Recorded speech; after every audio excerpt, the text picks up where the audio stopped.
예, 안녕하세요. 에자일 소다의 김영길입니다. 오늘 말씀드릴 내용은 이제 여러분들 AI에 대해서 이제 많이 고민하시고 검토를 하시는데, 그러면 이제 AI를 이루기 위해서 분석 환경에서 또 배포까지 어떤 식의 이제 구조를 갖고 가면은 좀 쉽게 그런 부분이 되는지를 좀 설명하도록 하겠습니다. 일단 이제 에자일 소다 하면 또 모르시는 분이 꽤 많으셔서 저희 회사 소개 간단히만 하고 또 진행하도록 하겠습니다. 에자일은 여러분 잘 아시는 뭐 에자일 방법론 있지 않습니까? 뭐 빠르다, 뭐 민첩하다, 뭐 이런 용어랑 똑같다고 보시면 될 것 같고요. 그 다음에 소다는 소프트웨어 디파인드 AI. 저희가 여러분께 AI를 소프트웨어화해서 딜리버리 하겠다라는 회사 이름입니다. 저희가 하는 사업은 크게 세 가지가 있습니다. 하나는 이제 알고리즘, 그러니까 머신러닝 기반의 예측 모형을 만드는 그 사업들을 하고요. 또 하나는 이제 그런 알고리즘들을 좀 잘 서비스하고 또 개발하게끔 이제 제공하는 플랫폼 사업을 하고 있고요. 그다음에 또 이런 모형을 이제 만들고 그다음에 그런 시스템을 구축하고 나면은 이제 또 자체적으로 뭔가 또 모형을 모디파이하거나 또 새로운 모형을 만들기를 원하십니다. 그래서 그런 교육, 내재와 같은 부분들을 지원하는 이런 이제 멘토링 사업, 이 세 가지가 알고리즘, 플랫폼, 멘토링, 이 세 가지가 저희가 하는 일입니다. 여러분 회사에 지금 AI는 어떻게 잘 도입되고 계신가요? AI 요즘 뭐 너무 이제 익숙한 단어죠. 뭐 무슨 AI 스피커도 있고, 그다음에 뭐 조만간엔 뭐 어떤 무인 점포, 그다음에 뭐 무인 택시도 뭐 2020년도에선 뭐 테슬라가 서비스한다는 그런 얘기도 있고. 그래서 각 기업들은 이제 뭔가 변화를 하고자 또는 최적의 의사결정을 하고자 이런 AI 힘을 좀 많이 빌리려고 노력을 합니다. 그래서 이제 국내에서 보면은 뭐 한 5년 전부터 이런 빅데이터를 많이 도입했죠. 특히나 이제 금융권 쪽 상황들을 보면은 은행들이 좀 먼저 도입을 했고, 재작년 한 2년 전 정도에는 이제 이런 보험사들 꽤 도입하셨고, 작년부터는 이제 또 증권 쪽에서 많이 도입을 하고 계십니다. 그래서 이제 빅데이터를 도입하는 것은 보통 이제 뭐 AI다라고 이제 착각하시는 분들도 계시는데, 사실은 좀 틀린 상황이죠. 빅데이터는 어떻게 보면 이제 데이터 레이크죠, 레이크. 큰 재료가 있는 어떤 분석하기 위한 원료인 거고, 그러면서 이제 기업 쪽에서는 우리가 이제 이런 뭐 빅데이터 도입했으니까 이제 AI 바로 시작하면 돼라고 생각을 하시기도 하고, 또 어떤 분들은 이제 이런 빅데이터를 도입하시면서 뭐 시험적으로 이제 POC 형태로 뭐 추천 모형을 만든다거나 또는 뭐 어떤 고객 이탈 모형을 만든다거나 이런 것들을 만들면서 서비스를 하기 시작합니다. 그러면서 또 말씀하시는 것들은 이제 하나 만들었으니까 얘는 알파고처럼 자동으로 막 학습하면서 뭔가 서비스가 고도화될 거야 라고 또 생각을 하시기도 합니다. 조금 더 고민을 많이 하셨던 그런 기업에서는 또 어떤 현상들이 있었냐면은 우리 회사의 AI 표준은 뭐 파이썬과 딥러닝이야. 그래서 이걸로 우리는 모든 예측 모형들 AI를 다 만들 거야 라고 하시는 분들이 꽤 계세요. 근데 사실 저희가 보는 관점에서는 지금 앞에 세 가지 관점이 다 AI에 가는 방향이 맞느냐 본다면은 약간은 퀘스천이거든요. 실제로 저희는 많은 고객들과 만나서 다음과 같은 이제 좀 뭐 에피소드를 많이 겪습니다. 뭐 어떤 이제 매니저분이 이제 우리도 AI 해야지라고 이제 처음에 이제 미션을 주시죠. 이제 실무자께서 뭐 우리는 이제 뭐 빅데이터가 있으니까 뭐 금방 알파고 만든다 이렇게 또 말씀을 하시죠. 그럼 이제 실무자가 이제 또 분석을 하기 위해서 이제 IT 쪽이랑 같이 협업을 해야 되니까 다음과 같은 또 일이 진행이 됩니다. 이번에 뭐 추천 알고리즘 또는 뭐 고객에 대한 이탈 모형 이런 것들을 만들어야 되는데 뭐 ABC 뭐 고객 거래 데이터라든지 원장 데이터가 필요합니다라고 하면은 IT 쪽에서는 약 한 달 걸립니다. 뭐 한 달이 뭐 길면 길고 짧으면 짧은데 이런 기간이 좀 짧으면 더 좋겠죠. 그리고 이제 분석을 해야 되니까 분석을 하려면 뭐 파이썬도 필요하고 뭐 아나콘다도 필요하고 뭐 H2O도 필요하고 여러 가지가 필요합니다. 그래서 이런 것들을 분석가가 또 이런 것들 다 설치를 못하기 때문에 또 IT한테 요청을 하죠. 그럼 IT 쪽에서는 안 해봤으니까 책 보고 하라고 해죠. 예. 또 다음 스텝으로 가죠. 이제 어찌어찌해서 만들었습니다. 또 알고리즘을. 그래서 이제 만들었으니까 서비스화해야 해야 되지 않습니까? 우리 홈페이지에 이 추천 알고리즘을 집어넣어서 고객을 타겟팅해서 고객 그 개인화를 해야 되는데, 그러면은 그럼 우리 파이썬 그런 거 우리 표준 아니에요. 우린 자바가 표준이에요. 서비스 안 돼요. 1년 해보시죠. 라고 하죠. 그러면 이제 뭐 거의 뭐 난감한 상황이 되는 거죠. 예. 근데 사실 이런 상황들은 얘가 한 컷으로 준비했지만 저희가 매번 보는 상황들입니다. 아주 저희도 이런 상황들 미팅할 때마다 마음이 짠합니다. 그러면은 어떻게 하면 이제 AI를 좀 잘 도입할 수 있느냐라고 저희가 본다면은 제가 보기에는 한 3가지 요소가 있는 것 같습니다. 한 가지는 데이터, 그다음에 사람, 그다음에 플랫폼. 이 3가지가 좀 잘 조합이 된다면은 여러분 기업에 AI를 도입하는 것들이 많은 그 시행착오를 줄이면서 가지 않을까라고 생각이 됩니다. 그럼 데이터? 아까 빅데이터가 있다고 그랬는데 빅데이터가 중요한 게 아니라 서로 연관되어 있는 데이터를 잘 정리하고 계시는지, 이런 부분이 중요하실 것 같고요. 두 번째로 뭐 데이터 사이언스 분석가가 필요하죠. 그래서 자체적으로 없으면 영입을 하고, 또 영입도 힘든다 한다면은 어떤 교육이라든지 내재화 이런 그 멘토링을 통해서 뭔가 인력들을 양성해야 되는 그 상황들이 필요하실 겁니다. 그 다음에 앞전에 얘기했던 그런 분석에 대한 환경부터 운영까지 갈 수 있는 이런 체계들이, 이런 파이프라인들이 필요합니다. 그래서 이 3가지가 이제 그 AI를 가는 주 핵심 요소 중에 하나인데, 오늘은 이 3가지 중에서 이제 플랫폼 관련된 쪽으로 더 포커싱을 해서 말씀을 드릴까 합니다. 분석가들은 이제 어떤 그 AI 뭐 어떤 추천 모형들을 만들기 위해서 뭐 결론적으로 이런 이제 알고리즘들을 만들어야 되는 거죠. 뭐 예를 들어서 신형 모형을 만든다 한다면은 한 2-3천 개의 그 데이터를 가지고 줄여서 그런 것들을 뭐 한 200여 개의 어떤 그 주요 키 팩터로 만들어서 예측 모형들을 만드는 거죠. 사실은 그걸 만들 때는 여러 가지 이제 툴들이 필요한 거죠. 분석가 입장에서는 이 툴들보다는 이런 것들을 만들기 위한 도구가 필요한 건데, 사실 이런 것들이 좀 쉽게 제공이 돼야 되는 부분이 있고, 이런 것들을 이제 좀 이제 다 만들었으니까 운영 쪽에 제공한다면은 운영 쪽에서는 아까 만화에서 보신 것처럼 쉽게 받아주지 않습니다. 사실 그럴 만한 이유가 있습니다. 왜 그러냐면은 사실 그 분석기에서 분석했던 그 데이터가 운영 쪽으로 넘어갔을 때 그럼 운영에 바라보는 데이터랑 맞는지 틀린지, 이런 것들, 그 다음에 그 분석 그 알고리즘 내에는 뭐 전처리 코드랑 그 다음에 알고리즘 코드가 섞여 있다든지, 그러니까 운영을 하면서 뭔가 장애 나서 뭔가 바로바로 조치해야 되는데 그런 상황들이 고려되지 않은 상태에서 운영에 디플로이 해 달라고 한다면은 운영하는 입장에서 상당히 좀 난감하겠죠. 그래서 나름 표준이 있고 이런 건데, 사실 그런 거 없이 이제 무조건 뭐 배포를, 이제 분석가 입장에서는 그 운영 단계는 잘 모르시니까 배포에 대한 부분들이 고려가 안 된 상태에서 이제 서비스하는 게 상당히 좀 허들이 생기는 거죠. 예측 모형의 이제 라이프 사이클을 보면 다음과 같은 형태입니다. 특정 과제가 주어집니다. 예를 들어서 우리 회사의 FP에 대한 뭐 이탈 예측을 한다든가, 또는 고객의 민원을 제기한다면 그 민원이 실제 근거와 민원을 할 것 같은 그런 심도 깊은 그 분석을 한다든가 라고 했을 때, 그런 과제에 대한 이제 비즈니스 이해를 먼저 하게 되고요. 그럼 이제 그 과제에 대해서 이해가 된다면은 그럼 그 과제를 이루기 위한 이제 분석 데이터들을 이제 모으게 됩니다. 그래서 그 데이터가 정비가 안 된 경우가 꽤 많기 때문에 뭐 클렌징을 하거나 랭글링을 하거나 여러 가지 기법들을 해서 데이터 정비를 좀 잘 해놓습니다. 그리고 이제 이 모델 쪽으로 가는 거죠. 그래서 되게 많은 그 변수들을 다 축약을 해서 이제 피처 엔진을 통해서 축약화시키고, 그것들을 통해서 트레이닝을 시키고, 트레이닝 시킨 걸 다시 검증을 해서 이제 서비스화할 수 있는 형태로 진행을 하게 됩니다.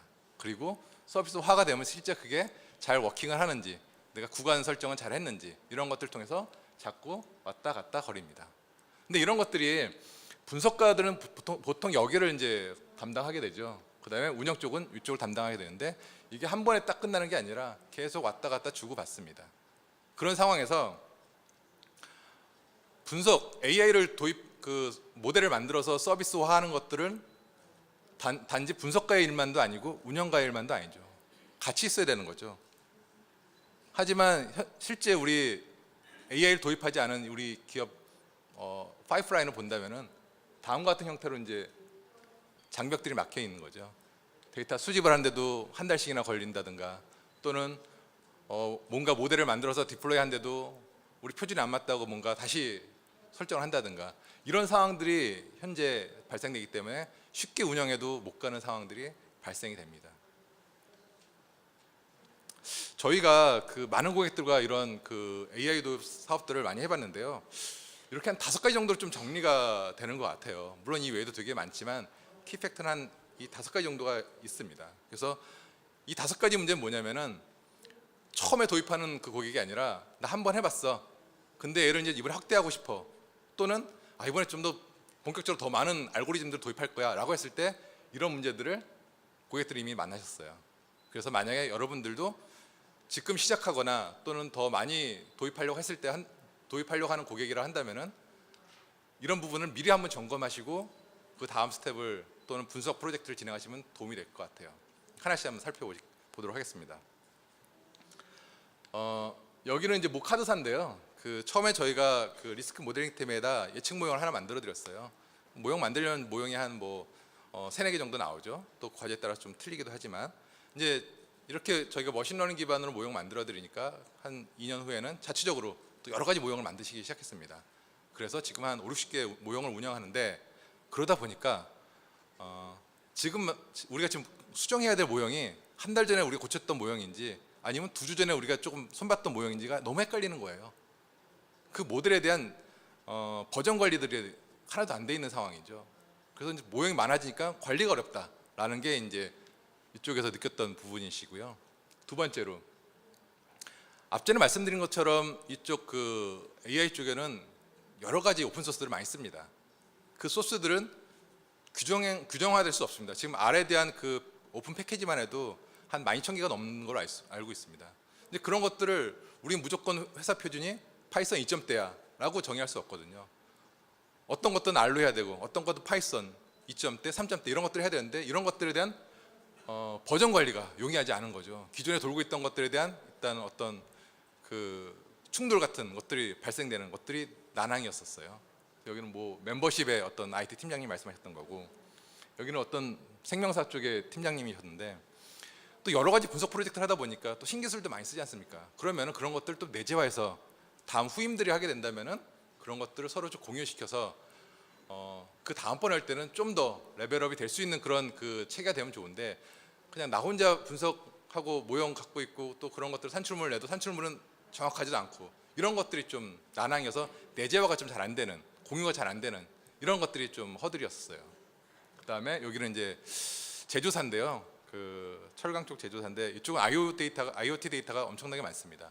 그러다 보니까 퍼포먼스를 위해서 이제 GPU라든지 이런 그 리소스 핸들링이 좀 많이 필요한데 분석가 입장에서 사실은 또 그런 것들이 만만치 않습니다. 물론 해봤던 경험이 있었던 분들이 한다면은 쉽지만 그렇지 않은 분들은 또 어려움이 있는 거죠. 그래서 처음 한다 할지라도 그런 것들을 좀 쉽게 쓸 수 있는 어떤 방법론들이 있으면 좋겠다. 또 이거는 이 앞에 있던 분들의 공통 사항입니다. 만들었으면 바로 배포해야 되는데 뭐 자바 같은 건 바로 배포해야 되는데 그럼 이것도 그런 거 아니야? 라고 처음에 착각하시다가 그런 게 아닌 거죠. 그럼 서로 간에 이제 분석과 운영까지 어떤 파이프라인이 없으면 그것들이 쉽게 잘 안 됩니다. 그래서 이 한 5가지들이 향후에 이제 AI를 적극적으로 다 많이 도입해서 뭐 AI 기반의 어떤 비즈니스를 하겠다라고 한다면 반드시 만날 문제들입니다. 그래서 여러분들 기업에 이런 것들 도입하신다 한다면은 AI 기반의 데브옵스 같은 그런 체계들이 필요하다. 개발과 운영에 대한 이런 지속적인 연결고리가 이어지는 이런 그 관계가 필요하다라고 저희는 말씀드릴 수 있을 것 같아요. 그러면 실제 이런 것도 많이 하고 있어? 라고 본다면은 사실 데브옵스라는 개념은 한 10년 전, 11년 전 나왔습니다. 2008년도 정도에 나왔고요. 그래서 이런 것들은 이미 많은 기업들에서 도입을 했습니다. 뭐 월마트 같은 경우에도 한 6년 전에 뭐 저런 그 원업스라는 그 기업들을 인수해서 그런 것들을 기반으로 개인화 맞춤형 그런 서비스들을 계속 런칭을 했고요. 그래서 지금 뭐 하루에 1000개 이상 또는 뭐 업데이트하는데도 2~3분밖에 안 걸리는 그런 형태의 이제 빠른 배포를 하고 있는 상태고 넷플릭스도 마찬가지입니다. 사실 이거 외에도 뭐 우리가 알고 있는 기업들 구글, 뭐 페이스북 또는 아마존 다 이렇게 가고 있는 상태입니다. 왜 그러냐면은 서비스는 개인화되고 있고 개인화된 사항들은 어느 하나를 더 통틀어서 가는 방향이 아니라 각 개인별로 맞춤형 초개인화 서비스가 되고 있기 때문에 이렇게 할 수밖에 없는 상황입니다. AI 똑같습니다. 그래서 향후로 구축한다면은 데이터에 대한 수집부터 그다음에 디플로이, 그다음에 모니터링까지 이런 것들이 협업이 이루어질 수 있는 이런 구조가 돼야 되고, 아까처럼 어떤 장벽이 있거나 그렇게 된다면은 본격적인 AI 도입은 안 될 겁니다. 그래서 결론적으로는 내재화를 시킬 수 있는 이런 방향으로, 이런 협업 기반으로 가야지 이 엔터프라이즈 AI가 도입에 탄력을 받을 거라 생각이 됩니다. 그럼 한번 정리를 한번 해보겠습니다. 그러면 앞전에 그런 허들들이 있었는데 허들들을 좀 극복하려면은 다음과 같은 방향성이 좀 고민되면 좋을 것 같습니다. 하나는 협업이 지원이 되고, 협업을 한다면은 분석 간의 협업 또는 분석과 운영과의 협업, 그다음에 알고리즘들에 대한 자산 관리, 그다음에 개발했으면 바로 디플로이하고 개발과 운영에 대한 시니미스한 그런 체계들이 있으면은 향후로 알고리즘들에 대한 자산 관리화가 돼서 우리 회사가 보다 이제 지능화된 서비스를 할 수 있는 그런 체계가 될 수 있을 거라 생각이 되고, 그것에 대한 구성도는 다음과 같습니다. 기업들은 일반적으로 그 인터넷이 단절된 상황, 그 네트워크 내에서 이런 분석기랑 운영기가 구성돼 있죠. 그렇다 한다면은 내가 분석할 때 뭐 파이썬이든 R이든 뭐 텐서플로우든 이런 것들을 마음대로 쓸 수 있는 그런 환경들, 그 다음에 이런 것들, 이런 개발 툴들을 쓸 때도 다양한 패키지들을 이런 그 바깥 인터넷 환경에서 바로 갖고 오는 게 아니라 단절되어 있기 때문에 내부망에서도 다양한 패키지를 쓸 수 있는 그런 개념들, 그리고 분석은 나 혼자 하건 또는 팀 분석을 하든 이런 것들이 같이 공유될 수 있는 체계들이 이루어져야 되고요. 그 다음에 내가 개발한 분석 소스들은 버전 관리가 돼야 되고, 그리고 내가 분석 타임에 실시간으로 뭔가 필요한 데이터가 있으면 바로바로 갖고 올 수 있는 이런 데이터 연결 체계들이 필요합니다. 그래서 분석의 이런 표준을 구축을 하고, 그다음에 그걸 바로 운영 쪽으로 넘길 때도 자체적으로 빌드를 하고 테스트하고 디플로이를 할 수 있는 이 체계가 되면은 오퍼레이션, 개발과 오퍼레이션까지 파이프라인이 연결이 된다고 볼 수 있겠습니다. 그리고 그 체계들은 서로 간에 어떤 디펜던시를 없애야 되기 때문에 도커 기반으로 이루어진다면은 그런 것들이 훨씬 더 쉽게 용이하게 구축이 될 거라고 생각이 됩니다.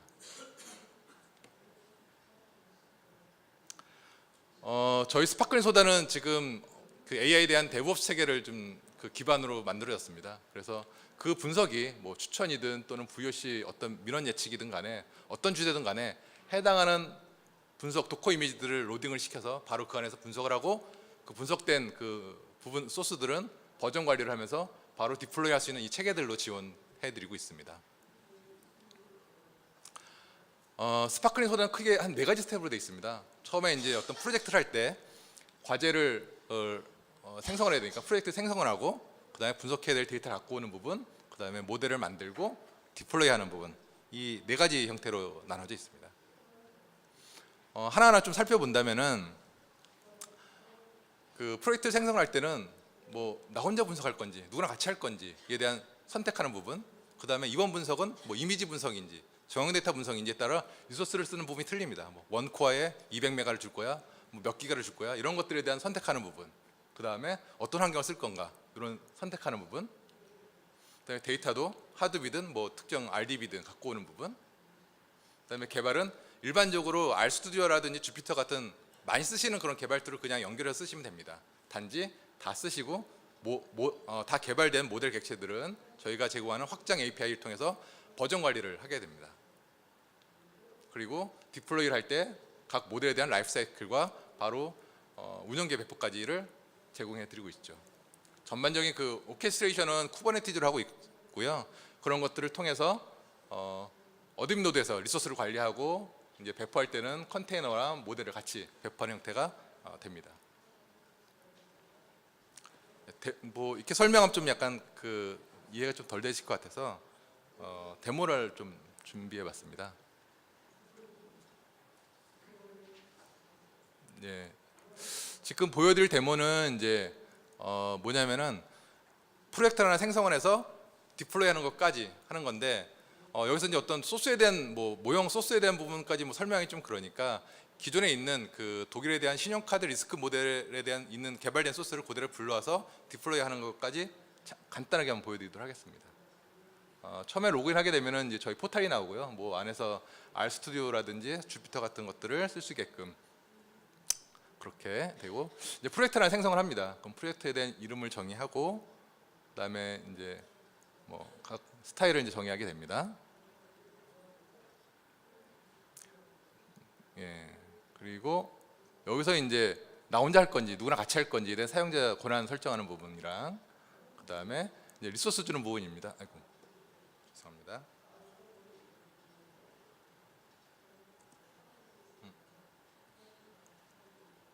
예, 다시 가겠습니다. 예, 리소스 주는 부분이 있었고요. 그다음에 이렇게 이제 프로젝트를 이제 생성하게 되면은 이제 자기 분석하고자 하는 어떤 그 리소스가 하나 만들어지게 됩니다. 그러면은 하나의 도커 컨테이너가 만들어지는 거고요. 도커 컨테이너를 다시 이번엔 메모리로 올리는 상태로 올라갑니다. 이제 메모리로 올라가게 되면은 이제 내가 분석하고자 하는 서버가 하나 만들어졌기 때문에 거기서 이제 바로 이제 분석 툴을 구동을 시켜서 그 안에서 이제 코딩을 할 겁니다. 여기서는 이제 주피터로 코딩할 건데 기존에 개발되어 있는 소스를 갖고 와서 할 겁니다. 그때 이제 이 스텝을 조금 당겨서 진행을 하다가 이쯤에서 이제 에러가 나는데 데이터를 이제 매핑 안 시켰습니다. 그래서 데이터를 갖고 오는 부분을 한번 처리해 보도록 하겠습니다. 그래서 데이터 쪽에서 내가 하드웨어에서 갖고 올 건지 뭐 특정 테이블에서 갖고 올 건지를 선택하고, 여기서는 데이터 갖고 오는 게 좀 기니까 지나가겠습니다. 그래서 데이터를 다 갖고 왔으면은 이제 데이터가 어떻게 생겼는지 한번 봐야 됩니다. 그래서 데이터를 한번 보면은 이제 뭐 범주형인지 연속형인지, 연속형이라고 한다면은 뭐 민, 맥스 또 미디언 값은 어떻게 되는지 이런 것들 간단하게 좀 보고요. 그다음에 이제 뭐 보고요. 그다음에 이제 뭐 로우 데이터도 한번 보고, 이렇게 이제 데이터가 갖고 왔으면 다시 아까 그 분석 소스로 넘어가서 이제 그 분석을 진행하게 됩니다. 여기서는 이제 트레이닝을 지금 하는 부분이고요. 트레이닝이 끝났으면은 그래서 됐고, 이제 애큐리시는 뭐 0.76 정도 나왔고, 그다음에 아까 잠깐 말씀드린 것처럼 이제 모델을 이제 저장을 할 때 저희가 스파클링 소다에서 이제 제공하는 API를 하나 드립니다. 그래서 여기서 모델에 대한 버전 관리가 이때부터 시작이 됩니다. 그래서 이 API에다 이 모델 객체를 집어넣으면은 버전 관리가 되고, 이제 모델은 이제 다 만들어졌으니까 그렇다 한다면은 이제 다시 이제 모델을 한번 확인해 봐야 되겠죠. 그래서 모델을 확인한다면은 이제 그 스트레스 홀드 값에 의해서 AOC 컵이 어떻게 변하는지, 그 다음에 이 평가하기에는 뭐 F1 스코어라든지 리콜 값들은 어떻게 되는지 이런 것들을 간단히 보고, 그 다음에 뭐 이제 아까 말씀드렸지만 그 라이프 사이클 같은 것도 이쪽에서 볼 수가 있습니다. 그래서 보고 이제 디플로이를 할 겁니다. 이제 디플로이 버튼 누르게 되면은 그럼 이제 디플로이 할 때도 디플로이 하고자 하는 그 리소스가 또 틀립니다. 트레이닝 할 때랑 디플로이 할 때 리소스가 틀리기 때문에 그 리소스에 대한 부분들을 앞전에 다 선택을 했고요. 그 다음에서는 서비스 빌드를 하는 부분인데 빌드를 하고,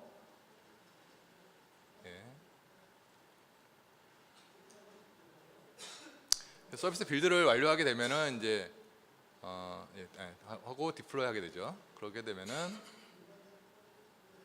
지금 이제 이런 REST API가 하나 따지게 됩니다. 그래서 이 REST API를 콜하게 되면은 이제 이런 인풋과 이런 아웃풋으로 해당한 모델이 호출해서 리스판스를 주게 됩니다. 이렇게 이제 스파클링 소다는 구성이 되어 있습니다. 저희가 이제 이런 스파클링 소다를 기반으로 이제 S 화재 프로젝트를 구축했습니다. S 화재는 기존에 어떤 그 핸디캡이 있었냐면은 각자 분석한 20명이 있으신데 각자 분석을 했던 거죠. 그래서 이미지 분석 따로, 뭐 정형 분석 따로인데 또 각각 다른 서버에서, 근데 그런 것들을 이제 공통화시킨 거죠. 그래서 분석을 할 때도 분석에 대한 표준 환경들을 만들어드리고, 그 다음에 그 분석할 때도 어떤 데이터에 대한 이제 그 오디과 퍼지, 내 개인정보 데이터를 핸들링하고 있는지, 그 다음에 내 데이터는 지금 안 지우고 계속 쌓아놓고 있는지, 그럼 또 무한정 리소스가, 그러니까 하드 디스크가 차니까 그런 것들, 그 다음에 분석하면 바로 디플로이 할 수 있는 이런 체계들을 이 안에서 이제 구축을 해드렸습니다. 그 구축 체계는 앞전에서 잠깐 보신 것처럼 개발에 대한 표준 체계와 운영에 대한 표준 체계를 내부망에서 만들어 드렸고, 그런 것들이 도커 기반으로 움직이게 해드렸습니다.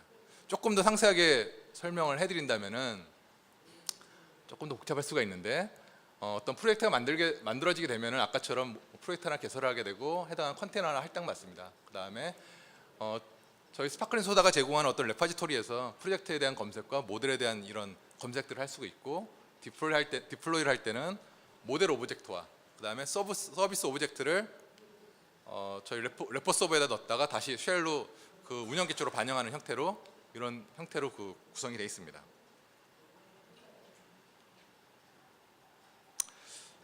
저희가 최근에 좀 하고 있는 거는요, 이제 이런 그 스파클링 소다라는 플랫폼이 있지만 저희는 조금 더 이제 나아가서 아까 그 자동으로 학습되는 거 아니야라는 그 말씀을 잠깐 드렸었죠. 그래서 소위 말하는 강화학습이라는 이제 부분들을 저희 플랫폼 기반 위에서 이제 진행하고 있습니다. 그래서 저희가 작년에 했던 프로젝트들 중에 한 강화학습 한 3가지 정도를 했었는데요. 어떤 카드사의 그 중복 결제에 대한 방무지, 또는 이제 캐피탈사의 자동차 담보대출에 대한 그 FDS, 또 하나는 은행의 이제 여신 한도에 대한 전략 부분들을 강화학습으로 기존의 머신러닝보다 더 애큐리시를 높이는 형태로 제공해 드렸었습니다. 그래서 지금은 스파클링 소다 기반 위에 베이킹 소다라는 그 강화학습 알고리즘을 얹어서 그 서비스를 프로세스화하고 있습니다. 이거는 뭐 강화학습에 대한 뭐 예시인데요. 강화학습은 뭐 아시는 분 아시겠지만 특정 모델을 만들면은 모델을 계속 이제 서비스화해서 얘가 시장에서 이제 내가 서비스 예측했던 게 맞았는지 틀리는지, 틀렸으면 어떤 리워드를 줄 건지, 마이너스 1점을 줄 건지, 뭐 플러스 맞았으면 플러스 1점을 줄 건지, 이런 것들에 대한 피드백 체계를 이런 체계로 줘서 모델에 대한 애큐시를 더 고도화시키는 형태로 저희 플랫폼은 진행하고 있습니다. 예, 이제 거의 제 그 강의를 거의 다 마무리한 것 같은데요. 앞전에 이제 제 만화 하나 보여드렸었는데, 사실은 이제 AI를 도입하실 때 아까 5가지 그런 허들이 있습니다. 뭐 3가지 키팩터가 있는데 그것들을 준비를 한다 할지라도 추후에 5가지 뭐 협업이 되거나 또는 뭐 버전 관리가 되거나 이런 것들을 늘 만나시게 됩니다. 그래서 이제 도입을 하신다 또는 확대 적용하신다라고 했을 때는 그 부분들을 반드시 생각하면서 이 프로젝트를 진행하시면은 좀 더 시행착오를 덜 겪으면서 가지 않을까 생각이 되고요. 그때 뭐 목표 없이 조용히 지내는 게 아니라 올해는 AI를 데브옵스 기반으로 구축하는 걸 목표로 하시면은 좀 더 기업의 AI는 도움이 되실 것 같습니다. 예, 이상으로 제가 준비한 내용들을 다 마치도록 하겠습니다. 감사합니다.